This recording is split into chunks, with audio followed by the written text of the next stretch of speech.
ये हैं दुनिया के वो 5 बड़े वैज्ञानिक जिन्होंने कुरान से प्रभावित होकर इस्लाम कबूल कर लिया। इन वैज्ञानिकों ने कई सालों तक नासा और स्पेसएक्स जैसी संस्थाओं में अपनी सेवाएं दी। कुरान के वैज्ञानिक दृष्टिकोण को सामने लाने में इन सभी वैज्ञानिकों का बड़ा योगदान रहा। इस्लाम कबूल करने वाले 5 वैज्ञानिकों की लिस्ट में पहला नाम विलियम कीथ मूर का आता है। कनाडा में जन्मे कीथ मूर को आज भी एम्ब्रियोलॉजी का सबसे बड़ा वैज्ञानिक माना जाता है। इन्होंने सालों तक टोरंटो यूनिवर्सिटी में एनाटॉमी और सेल बायोलॉजी के प्रोफेसर के रूप में अपनी सेवाएं दी। प्रोफेसर विलियम कीथ मूर पूरी जिंदगी इंसान के पैदा होने और मां के पेट में उसके बनने की प्रक्रिया पर शोध करते रहे। लेकिन एक बार 1980 में उन्हें सऊदी अरब की किंग अब्दुल अजीज यूनिवर्सिटी में लेक्चर देने के लिए बुलाया गया। सेमिनार के दौरान जब उनके सामने इंसान के बनने और पैदा होने से संबंधित कुरान की आयतें पढ़ी गई तो वो हैरान रह गए। उन्हें यकीन नहीं हो रहा था कि इंसानों के पैदा होने और बनने के जिस तरीके को वैज्ञानिक आज खोज पाए हैं उसे कुरान ने 1400 साल पहले ही बयान कर दिया था। सऊदी अरब से वापस आने के बाद कीथ मूर ने कई सालों तक कुरान का मुताला किया और फिर इस्लाम कबूल कर लिया।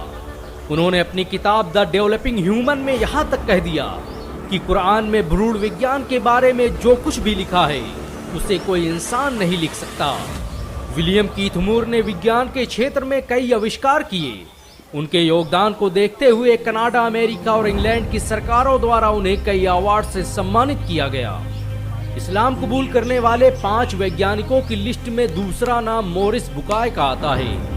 ये वही मोरिस बुकाय थे जिन्होंने मिस्र के फिरौन की लाश का पोस्टमार्टम किया था। इन्हें आज भी फ्रांस के इतिहास का सबसे बड़ा सर्जन माना जाता है।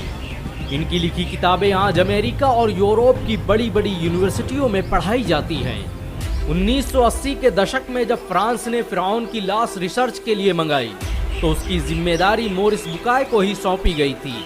मोरिस बुकाय ने रिसर्च के दौरान फिरौन की लाश पर लगे नमक से साबित किया कि इसकी मौत समंदर में डूबने से हुई है। लेकिन वो ये देखकर हैरान रह गए कि जो बात उन्होंने अब रिसर्च से साबित की है उसे कुरान ने बरसों पहले बता दिया था। मोरिस बुकाय यकीन नहीं कर पा रहे थे कि फिरौन के डूबकर मरने और लाश के बच जाने का जिक्र कुरान में पहले ही मौजूद था। इसी दौरान मोरिस बुकाय का सऊदी अरब जाना हुआ, जहां एक कॉन्फ्रेंस की शुरुआत में कुरान की एक आयत पढ़ी गई कि अब तो हम तेरी लाश को ही बचाएंगे ताकि तू बाद की नस्लों के लिए निशान इबरत बने। अगरचे बहुत से इंसान ऐसे हैं जो हमारी निशानियों से गफलत बरतते हैं। इतना सुनना था कि मोरिस बुकाय मारे जोश के चीख पड़े और भरी महफिल में खड़े होकर सबके सामने ऐलान कर दिया कि मैं आज ही इस्लाम कबूल करता हूँ और अल्लाह की किताब कुरान पर ईमान लाता हूँ। फ्रांस वापस जाने के बाद मोरिस बुकाय ने लगातार 10 सालों तक कुरान और विज्ञान पर शोध किया और साबित किया कि कुरान की एक भी आयत साइंस के सिद्धांतों से नहीं टकराती, बल्कि साइंस आज जो कुछ भी बयान कर रहा है कुरान ने उसे हजारों साल पहले ही बयान कर दिया था। इस्लाम कबूल करने वाले 5 वैज्ञानिकों की लिस्ट में तीसरा नाम ई मार्शल जॉनसन का आता है। 1930 में अमेरिका के फिलाडेल्फिया में जन्मे जॉनसन ने अपनी पूरी जिंदगी भ्रूण विज्ञान को समझने और इंसान के पैदा होने के सिद्धांत को जानने में लगा दी। जॉनसन उन वैज्ञानिकों में से थे जिन्होंने विलियम कीथ मूर के साथ सऊदी अरब के किंग अब्दुल अजीज यूनिवर्सिटी में कुरान पर रिसर्च का काम शुरू किया और फिर इस्लाम कबूल कर लिया। उन्हें सऊदी अरब ने 1982 में कुरान और विज्ञान पर शोध करने वाली कमेटी का सदस्य भी बनाया और इन्होंने अपनी रिसर्च से साबित किया कि कुरान ने एक खून के लोथड़े से बच्चे के बनने और फिर उसके हड्डी में तब्दील होने और फिर हड्डियों पर गोश्त चढ़ने की जिस प्रक्रिया को बयान किया है उसे जानने में विज्ञान को सैकड़ों साल लग गए। जॉनसन के मुताबिक भ्रूण विज्ञान से संबंधित कुरान में जो कुछ भी बयान किया गया है उसे यकीनन पैगंबर मोहम्मद सल्लल्लाहु अलैहि वसल्लम तक अल्लाह के जरिए भेजा गया था। इस्लाम कबूल करने वाले 5 वैज्ञानिकों की लिस्ट में चौथा नाम टी विद्या प्रसाद का आता है। इनका जन्म 1940 को गुयाना के पोर्ट मोरेंट में हुआ था। इन्होंने कई सालों तक यूनिवर्सिटी ऑफ लंदन और यूनिवर्सिटी ऑफ वेस्ट इंडीज में एनाटॉमी साइंटिस्ट के रूप में सेवाएं दी। टी विद्या प्रसाद का जन्म एक हिंदू परिवार में हुआ था। लेकिन उन्होंने कुरान से प्रभावित होकर इस्लाम कबूल कर लिया। टी विद्या प्रसाद विलियम कीथमूर के साथियों में से थे।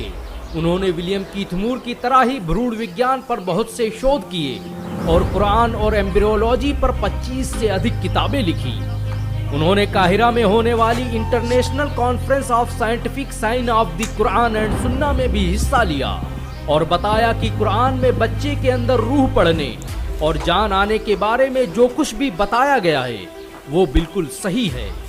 उन्होंने कुरान की सूरा मोमिनून की आयत नंबर 14 को पढ़ते हुए कहा कि ये वो सच है जिसे विज्ञान भी नहीं झुठला सकता, इसीलिए मैं आज ही इस्लाम कबूल करने का ऐलान करता हूँ। इस्लाम कबूल करने वाले 5 वैज्ञानिकों की लिस्ट में 5वां नाम आर्थर एलिसन का आता है। इन्होंने ही लंदन के पहले international conference of electrical machine की शुरुआत की थी। एलिसन को आज भी इंग्लैंड के इतिहास का सबसे बेहतरीन इंजीनियर और साइंटिस्ट माना जाता है। 1985 के दौरान काहिरा में मेडिकल इमिटेबिलिटी ऑफ द कुरान के विषय पर जब पहली इंटरनेशनल कॉन्फ्रेंस का आयोजन किया गया तो उसमें पश्चिमी देशों के बड़े बड़े वैज्ञानिकों ने शिरकत की और इन्हीं में एक नाम था डॉक्टर आर्थर एलिसन का। आर्थर एलिसन ने कुरान की सूरा जुमर आयत नंबर 42 पर अपना रिसर्च पेपर पेश किया और बताया कि नींद के दौरान कॉन्शियसनेस की जिस थ्योरी पर विज्ञान आज पहुंचा है, कुरान ने उसे बरसों पहले एक लाइन में ही बयान कर दिया था। कॉन्फ्रेंस के खत्म होने से पहले आर्थर एलिसन स्टेज पर गए, माइक हाथ में लिया और अपने मुसलमान होने का ऐलान कर दिया। अशहदु अल्ला इलाहा इल्ला अल्लाह व अशहदु अन्ना मुहम्मदन रसूल अल्लाह। इस्लाम कबूल करने के बाद उन्होंने अपना नाम अब्दुल्ला एलिसन रखा और पूरी उम्र कुरान और साइंस पर रिसर्च करते रहे। इन सब के अलावा दुनिया में आज बहुत से वैज्ञानिक हैं जिन्होंने कुरान की शिक्षाओं से प्रभावित होकर इस्लाम कबूल कर लिया। ये मौजूदा ही है कि विज्ञान आज अपनी रिसर्च से जो साबित कर रहा है, कुरान ने उसे 1400 साल पहले ही बयान कर दिया था। यही वजह है कि आज दुनिया के बड़े बड़े वैज्ञानिक भी कुरान के आगे सर झुकाने। अगर एक मुसलमान होने के नाते आपको गर्व महसूस हुआ हो तो इस वीडियो को लाइक और शेयर जरूर करें। दोस्तों इस वीडियो में इतना ही।